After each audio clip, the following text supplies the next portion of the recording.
With a round of applause and a standing ovation, welcome the second Deputy Governor of the Bank of Ghana, Madam Matilda Asante-Asieudu, to the stage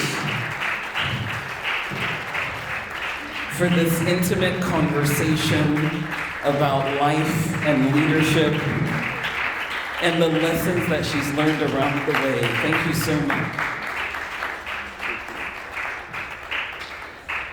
So, as you take your seats, I would love, to first of all congratulate you. We're so proud. We're proud to see another woman lead in such a visible role in one of the most significant public institutions in Ghana.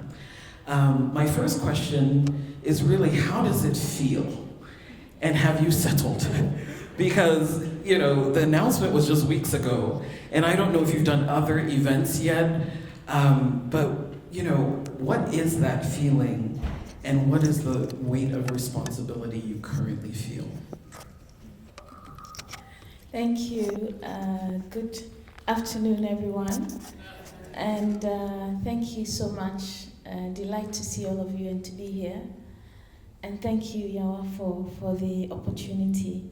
Actually, I haven't done any public speaking, except for one that I did within the Bank of Ghana, which is internal, but I haven't done any public speaking since we are the first.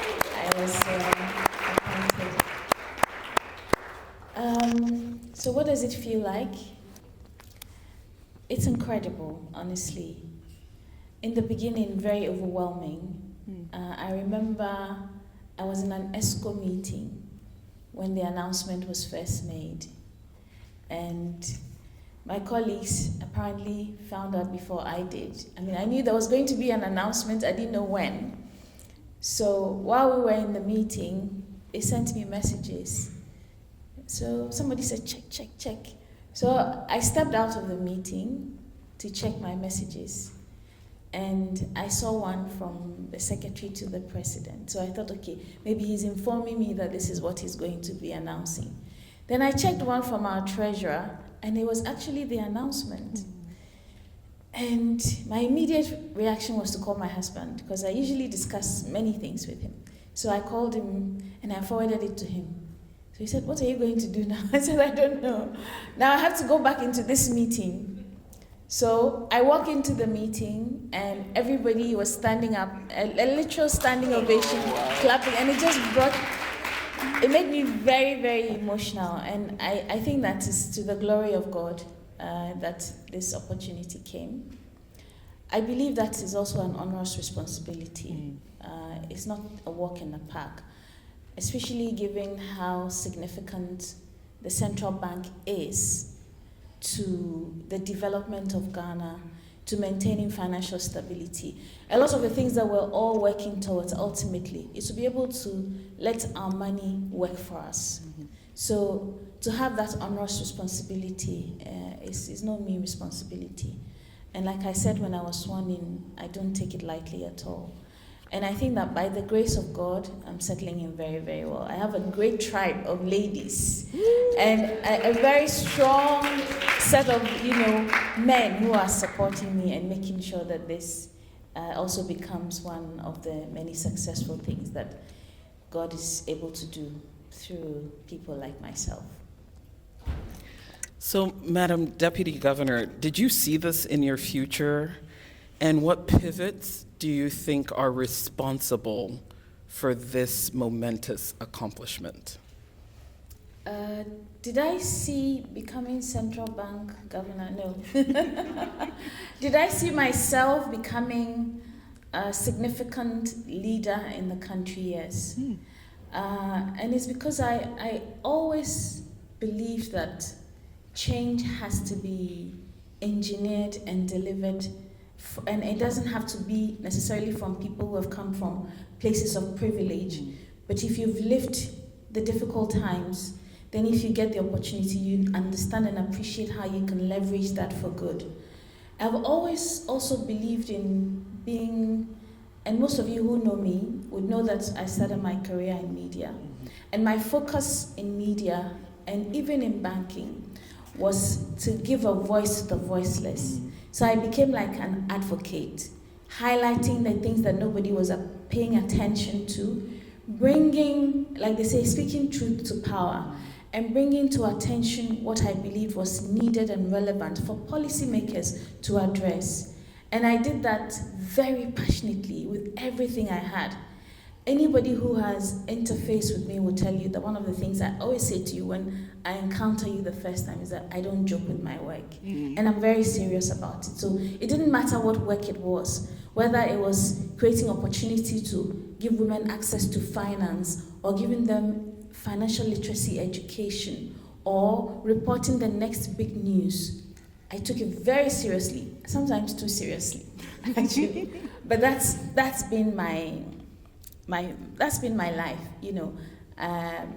My family say that I'm a workaholic. I don't know if that is true, but that's how, whatever I put my hands to, it doesn't matter what it is. I just believe that you have to give it your very best.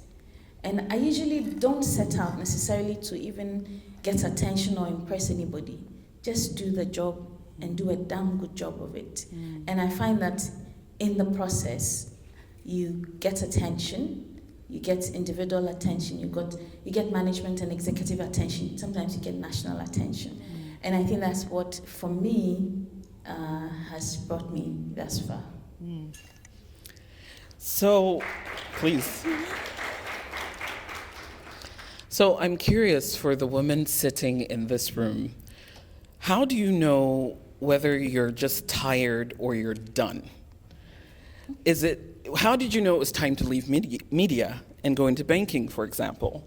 How did you know that when this opportunity came, it was time? So are there some guiding considerations that you use to make such decisions? Because I was recently speaking to someone who now regrets resigning from her job. She said, yeah, well, I just needed a vacation. I'm ready to go back. So how do you know whether you're finished or you're done? Okay. So just to the person who said they needed a vacation, and I know that sometimes, and I've been there, so I can attest to that, sometimes the environment can be really trying, tempting, toxic, and very difficult to navigate. But it's always important to understand why you're there and what you're looking to achieve. So how did I know that it was time to leave media, for instance? I had done media for 12 years. I had done masters, came back to media, and I was continuing. And I felt, and maybe it's a bit spiritual also, that whatever I had to give. So first of all, when I finished my masters, my thinking was to stay in London. I had a gig with the BBC, and if you worked with the BBC for a while, probability that they'll give you a full-time job was really high. And Joy FM had a partnership with BBC anyway, so it was easy to continue like that.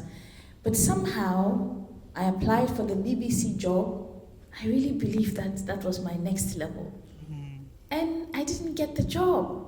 It's like, goodness, how is this?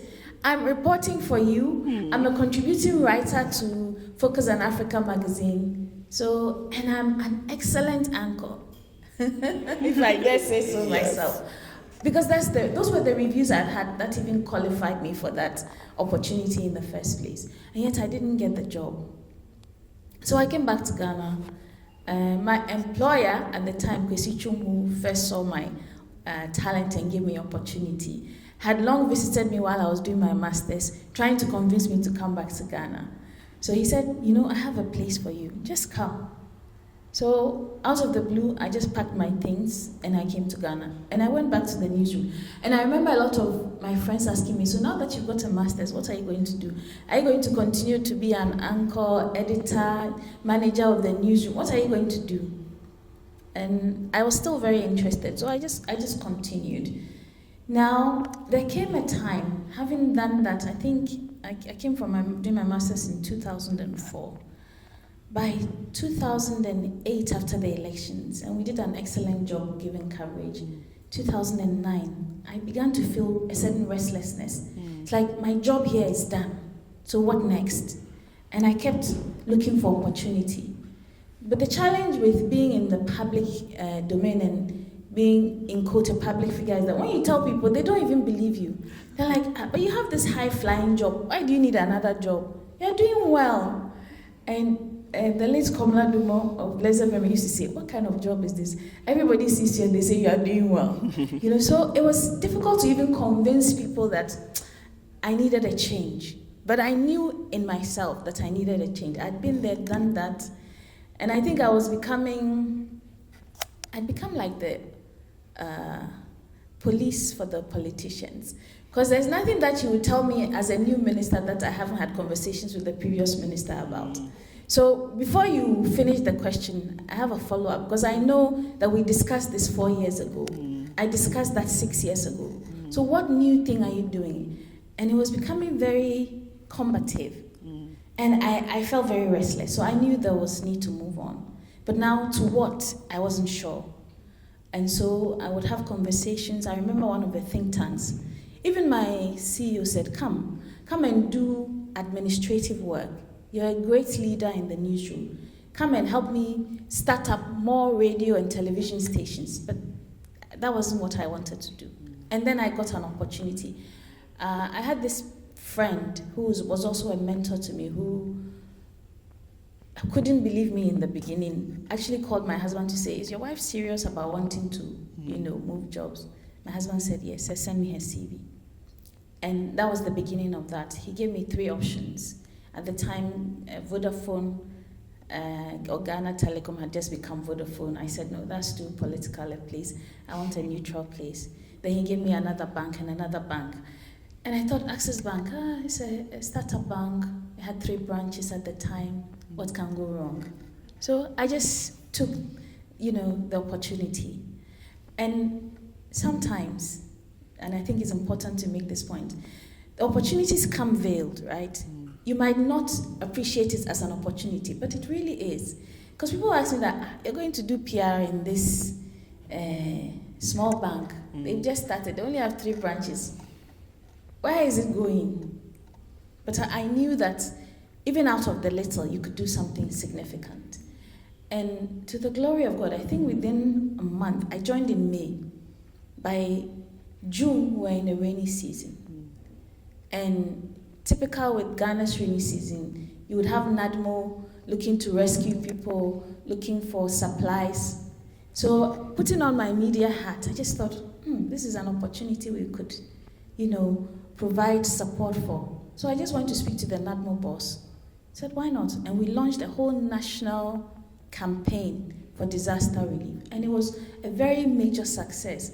And I was told subsequently that the other banks were saying, should we also probably go and poach a journalist to come and be head of PR for us? Because it was beginning to show. So definitely when it comes to that point, I think you would know internally and even around you that you have outgrown the space. But it's also important that you prepare yourself, even while you're in that space, waiting for the opportunity. Because sometimes if you are not careful, you will jump before your time is due and you miss the opportunity. So what I would say is that prayerfully consider and think about the opportunities. And when opportunity has not come to you, don't jump, just wait. Because sometimes it can be very trying. But if you wait for the right moment, and you know within your spirit that the time is right, and the opportunity comes and you take it, you see the impact as well. Amazing. So in this response just now, you talked about the role of mentoring. You spoke to a mentor, and that mentor went the extra mile to find you opportunity. Can you talk about how does one find and leverage a mentor? In this previous session we just had, we heard some of the horror stories. We're just honestly looking for advice, and sometimes it turns into sexual advances. So in your journey, what role have mentors played? You've kind of alluded to that, but how do you manage a mentoring relationship? How do you cultivate and manage it so that we can have stories like yours? So honestly, I won't say that I set out to find mentors. I just happened to being of being who I was, the publicly known person, it almost automatically attracted people to me. So this person who opened the door for me to get a job in Access Bank was somebody I had interfaced with once, doing my job as an editor. There was a report that was published. He felt that it was skewed. I believed and I agreed with him, and I just worked with him to correct it. And out of that came the opportunity. But there are also people that I have looked up to. And I would say that they would have mentored me, sometimes from a distance. And I think in media, for instance, apart from Kwesi Chum, who gave the opportunity, I can also speak, for instance, about Esther Koba. She was somebody I looked up to a great deal. Kweku Sechiado, I mean, he was an icon. And I remember in those days, when he wasn't there, front page had to be recorded. But somehow he found in me a capability that now he could comfortably leave his show for me to host in his absence. And I thought that was a great opportunity and a leadership exhibition that he gave me in terms of opportunity. Then when it comes to transitioning into the financial services sector, clearly there I had to look for people because this was new to me. So my managing director, Yomi Akapo, he was the first person who interviewed me. And he made it his business to guide me because he said, I know you are new to this, but I see great potential in you. Then followed another managing director, and Dolakwa Ogundimu, another great man. I remember that when he was giving me the assignment to take over business development, I was making excuses. I said, oh, I'm trying to have a second child. And he was a very sensitive person. And he and his wife, it took them almost 11 years after marriage to conceive. So he could relate. So he said, oh, no problem. If that is the challenge, I'll give you time. But then he realized that I was stalling because truly I was stalling. But he also told me something. He said, even in your role as head of communications and branding, I see you doing a lot of business development. Because by reason of who I was, every door I knocked on somehow opened. So whatever business we needed, sometimes just getting an appointment and I'll get it. And he said, no, I think it's about time that you took on business development. And with much hesitation again, I did. And I continued to get guidance. And Frank Edu is another mentor that he always told me, you are brilliant, don't second guess yourself. And he asked me one time that, why can't you be the MD of your bank? Why are you, content being group head? Because you are brilliant. You don't work for me. I've interfaced with you. And he would continue to guide me. Whenever something was not clear to me and I needed guidance, he would be there, a phone call away. Simon Donu, GCB, former GCB MD, another brilliant person who took it upon himself to guide me in my sojourn in the financial services sector. So some of them I didn't intentionally go to look out for, but once I saw that they had a desire to mentor me, I made myself available. And for most of them, I think I choose to call them sponsors more than mentors, because whenever they saw that there was an opportunity, they would draw my attention. And if they felt that you're hiding, which is what they would tell me when they feel like they are not feeling my presence, say, what's going on? And they would engineer the conversations. And through that, I believe that I was able to build this network of strong women, strong men, strong people who were interested somehow by the grace of God in my rising and in my advancement in my career. So they are very, very important.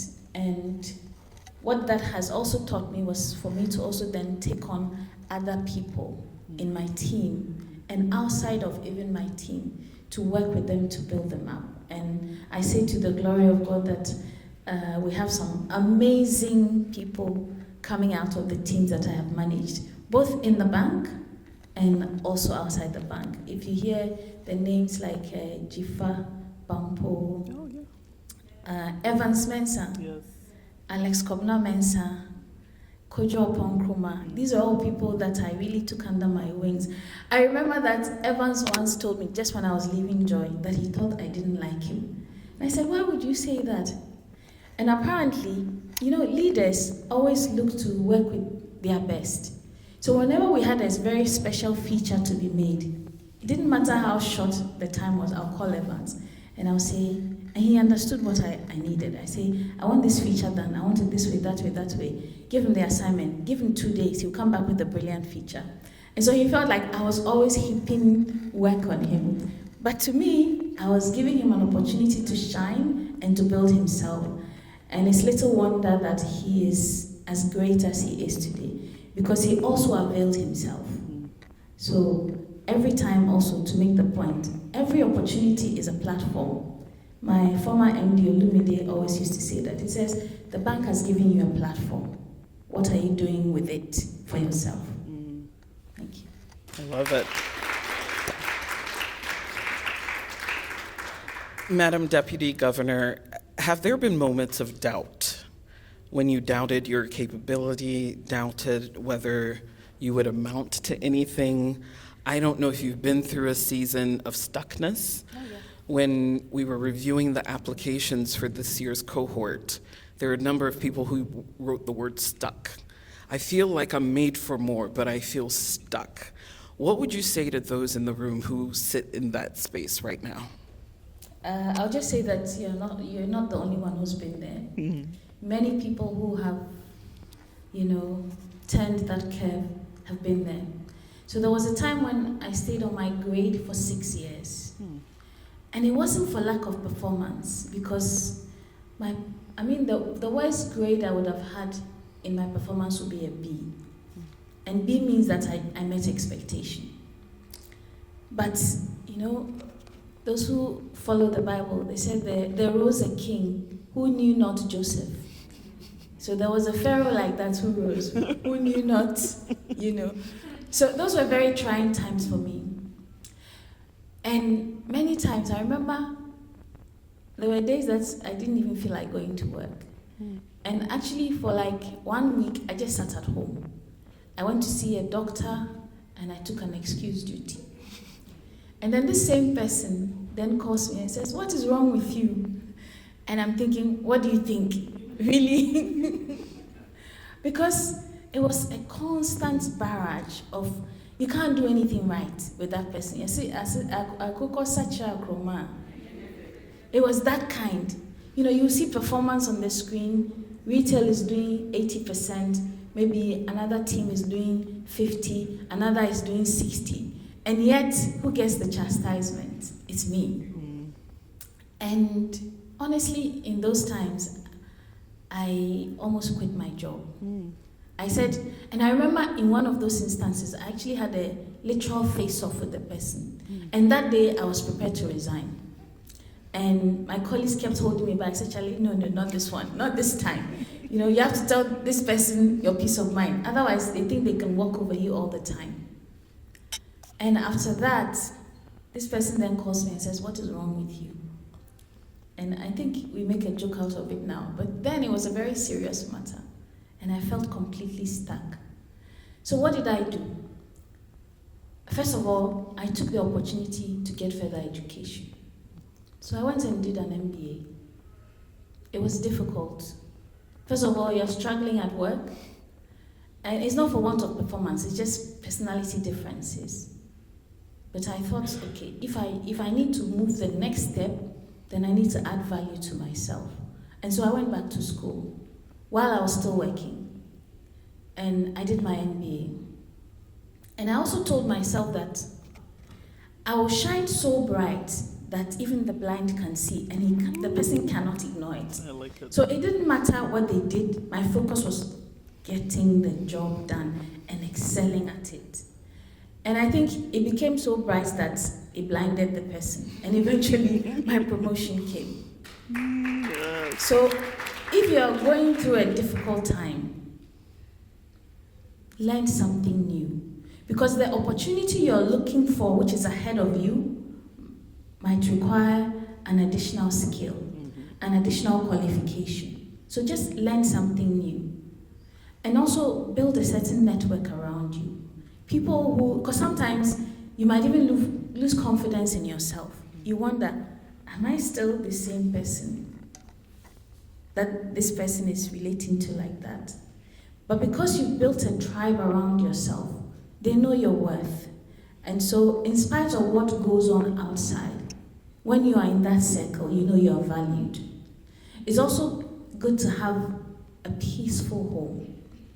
Auntie Esther Koba is what I call her Auntie Esther. She always used to say that, especially women, we go out there, especially corporate, when you face the challenges, you are battered, you should be able to come home to a sanctuary.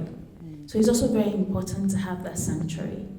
It doesn't have to necessarily be if you're married, but it can even be family, your sister, your mother, your brother, a friend, somebody you know loves and accepts you and validates you. And I think if you did that, even in those difficult times, you would find that somehow some beam of light by the grace of God will shine upon you. And the next opportunity you'll be prepared for to take. Thank you. Amazing.